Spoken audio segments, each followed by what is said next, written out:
Hey, what's going on guys? It's me Aiden, welcome back to another video. Now in case you somehow were not aware, we got a new episode of Miraculous today, and that episode was Truth, the official first episode of Season 4. Now a few weeks ago we got Monster Fu, and it may seem like the first episode, but it's not. It's actually not officially the first episode, it's actually officially the 6th episode. So today was sort of like the official launch to Season 4, if that makes any sense. I don't know, it's pretty complicated here in this fandom. But I have seen the episode, and I wrote down some thoughts as I was watching it. So yeah, I'm just gonna be talking about my thoughts on this episode. Now, I will be going in sequential order from when we see each of these things I'm gonna be talking about, so hopefully it will make sense. But yeah, without any further ado, let's go ahead and hop right into this video.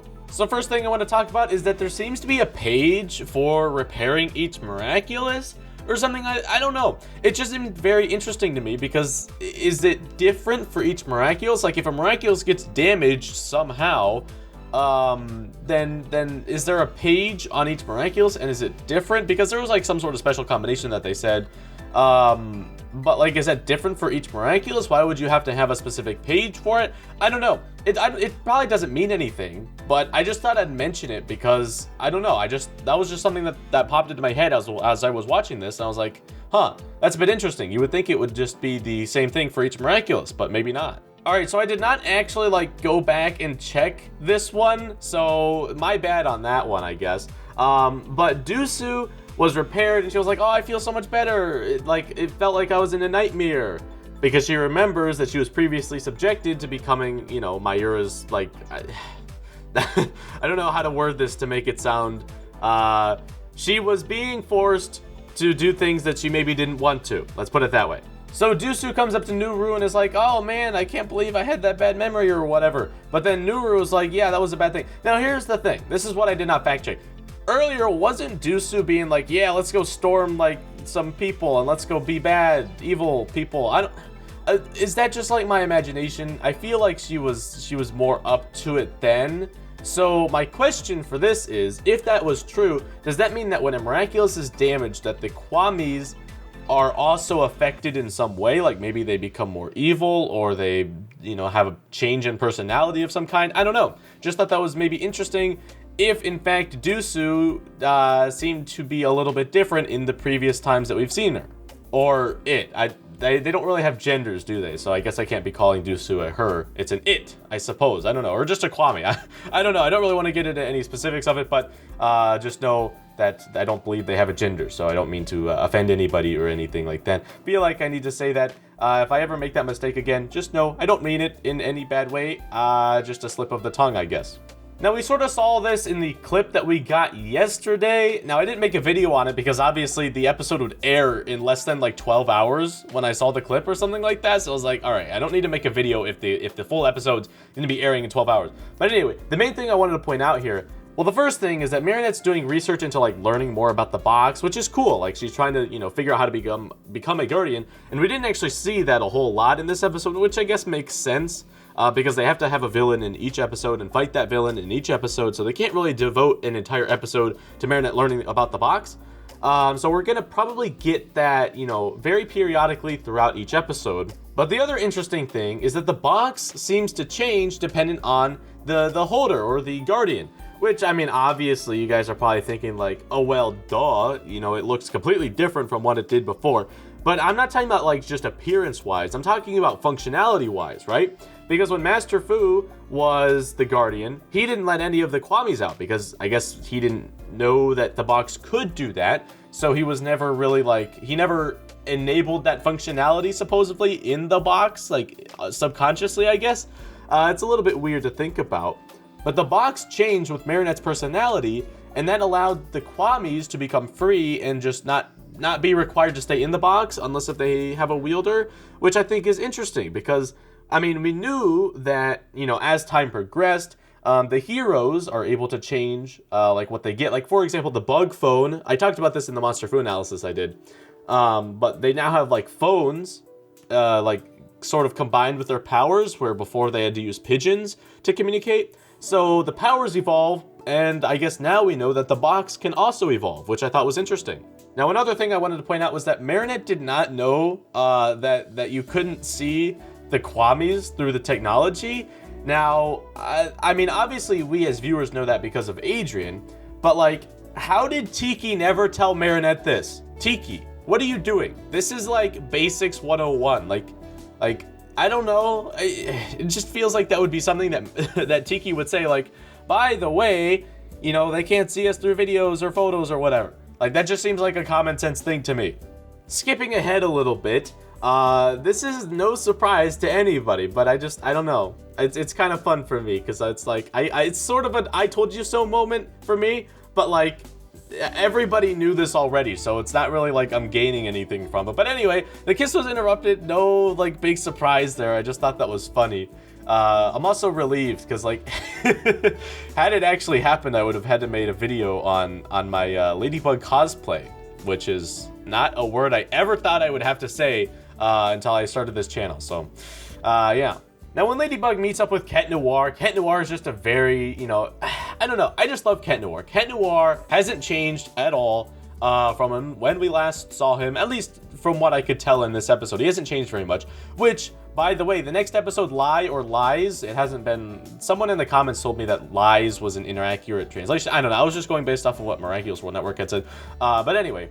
the next episode, which focuses on the Adragami side of things, while this one was, you know, obviously Luka and Marinette. Next one is Adragami. So, my question is Kagami noticing that Adrian's not really interested, which, I mean, we sort of already know that that's sort of what's going to happen, but just in theory, like, Cat Noir hasn't really changed at all. So, like, I think it's safe to assume that deep down, Cat Noir still likes Ladybug, right? So, like, he hasn't changed at all, so does Kagami sense this, and she's like, all right, this isn't working, bad things, you know, let's maybe stop this? Because I don't know. I think that's kind of interesting, because, I mean, I'll talk about this later, but it seems like Luka and Marinette broke up at the end of the episode, so I don't know. Now, I will say, it's commendable that Luka is trying very hard to make this relationship work. He should have probably figured it out sooner that this wasn't going to work, but, I mean, he was really trying, and I'll give him an A for effort, even though effort is an E. But yeah, I mean, you just gotta love Luka for that, right? Like, okay, I'm not a fan of Lukanette, right? Obviously, I'm Adrianette all the way. But, like, Luka as a character, I mean, yes, he's very non-developed. Like, he's there only as a love interest for Marinette. So it's not really like that he has his character too much, although he did have a little bit of extra stuff in this episode, which was interesting. But I just thought it was very cool that Luka is trying very hard and he's giving his best effort. Marinette's really the biggest problem here, so I wish Luka luck, because he's going to be a great guy to whoever he dates next, right? But I'm just saying, like Luka, you probably should have figured it out sooner that this wasn't going to work. But you know, he's dependent on it, I guess, because I mean, I'll just talk about that later. Now, here's the thing. Marinette still seems to like Adrian, because that's like, whenever Luka was like, what's Marinette's secret? Everybody said that she liked Adrian. Now, here's the thing. I don't know if this was referring to the secret that they know her most for, right? Because obviously Luka knew that, and everyone else knew that. But are they referring to what they knew in the past, or what they know now? Because it's sort of, especially at the beginning of the episode, Ollie was like, wait, is Adrian at your house? Is that why you're so flustery today? And so it sort of makes it seem like everyone deep down still knows that Marinette likes Adrian, right? So, I don't know, just thought I'd point that out. And maybe a little bit of sad truth here for you. When Alia said that, Luka said that's no secret, so maybe he even knows deep down that it wasn't going to work from the start. He was just seeing that, like, maybe there's a chance. But, I mean, I guess eventually he cracked and he was like, yeah, this isn't going to work or whatever. Now, here's something I found really weird. Ladybug got confused when she saw Luka. She was like, wait, Luka? Is that the guitar pick I gave you? Like, what? Why did Ladybug, like, not realize that was Luka? Like, Marinette and Ladybug are the same people. Marinette saw Luka become akumatized. Like, what is this? Why? That doesn't make any sense to me. Why did she not? Why was she so, like, I don't know. That didn't make any sense to me. I didn't know why Ladybug was like, Luka? What, Luka? It's you? I don't know. I thought that was stupid. All right, here's a big one. Jagged Stone. is the father. Dun dun dun. Yeah, so, I mean, this does not come as any surprise to anybody. This is, like, one of the oldest theories I think we've seen since, like, Luka and Julica have been in existence. So, no real surprise there, but I will say, it does look like Jagged at the end was like, all right, you know what, Luka? I'm gonna try to be a good father, and let's write some music together, because that's sort of Luka's thing, right? So, I don't know. I think that's really cool. That's sort of what I was talking about earlier with, like, Luka's character development, so... You know what? I'm all for learning more about Luka. That's great. Now, one thing I thought was interesting is that Ladybug actually likes all the, like, puns and how funny Cat Noir is, which, I mean, we all do, let's be honest here. But, like, I just thought it was funny because sometimes she's like, yeah, Cat Noir, which, I mean, I guess it sort of makes sense that she would like that. But that's just her favorite trait about Cat Noir. And it's our favorite trait, too, or at least it's my favorite trait. So, yeah, well... I don't know. I like how funny Cat Noir is, but I also like how sincere he is as well. Because, like, he was like, I would never try to take any secrets that you don't want to give me. And that's so good. I love Cat Noir for that. Man, he's just a good guy. I like him. Okay, so this is getting on my nerves, okay?